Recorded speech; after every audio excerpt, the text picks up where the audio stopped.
fact, this woman is amazing. She would make me walk up steps, and I felt like I was back with my Alexander teacher at drama school, you know, walking up steps and how to walk and how to be...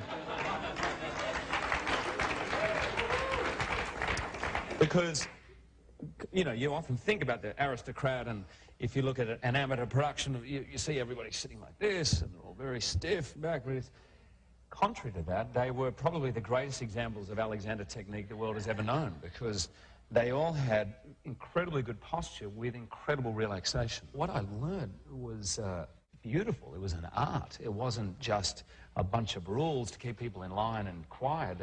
It was about being still and relaxed in order to be able to 100% listen to someone. And it's to be... A lot with the back of your neck. Okay, so these muscles are, ooh, so tight. Okay, so just, do this. Really release the shoulders and try the same thing. Nang, nang, nang. And really just imagine that this is releasing here. Do you have Alexander technique here, ever? Yes, we should all have a little bit of Alexander. That means that your skull is balanced on the top of your spine. So everybody try this. Just feel what that, just have that be very loose, sitting on top of your back of your neck. Doesn't that feel great? Great. So you are really supporting with your neck in the back. Okay, so try one more time.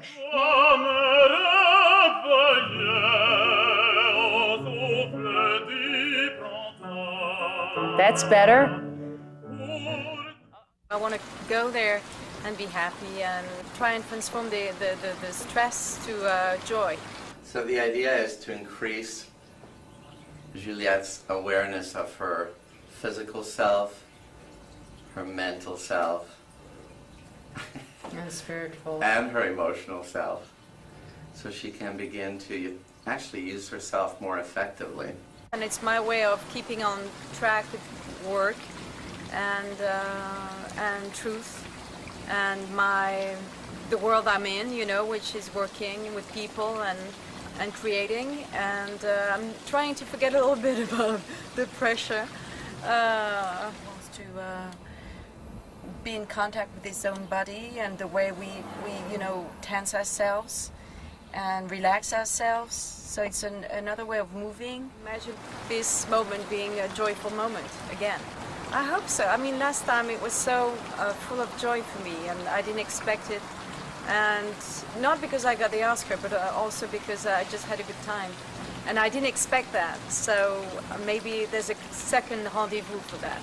And that's what the Oscars is all about, because after that, it's another journey to go to and through. And that's what she's I'm going to so do. happy, and I'm going to have fun. Yeah. You have known each other for a long time. I mean, what are the shows like for you? What are pre-shows like for you now? What's the ritual for you? Oh, pre-show? Pre-show, well, you just go on about 45 minutes beforehand and check the sound. And then I go and lie on the floor. You don't. I do, with a book under my head, and I do a wonderful relaxation technique named after an Aussie. The Alexander technique. Yeah, yes, F. Matthias Alexander. Yeah. Do you know he was an Aussie? No, I didn't. You didn't? No, I did not. No. Yes, and no, his I most didn't. famous... His most... I lie on the floor with a girl under my head. It's an old-fashioned way in show business, but it's a different, you know, different horses for courses. Different Yes, ways, indeed. I usually have more energy after I've relaxed. Yes. Yes. Well, you put the phone book under your head. Yes, I do, and it's Do you F. remember Matthias numbers? Alexander. And you Aussies don't know this famous Australian who taught sort of how to produce a nice resonant voice. And he was an opera singer, and his most famous pupil was George Bernard Shaw, and he taught this wonderful technique. You Aussies I don't know remember. about it. George You're all Bernard going to Shaw. find your own thing that works best for you in terms of diet and exercise. You know, I'm a big fan, recent convert and fan to the Alexander technique. It's sort of life-changing for me. If you can get some classes in the Alexander technique just to figure out, say hello to your body and figure out what your body is, it's huge. But I'm very new to that. That's a new thing I've just started in the last few weeks. But it's life-changing for me.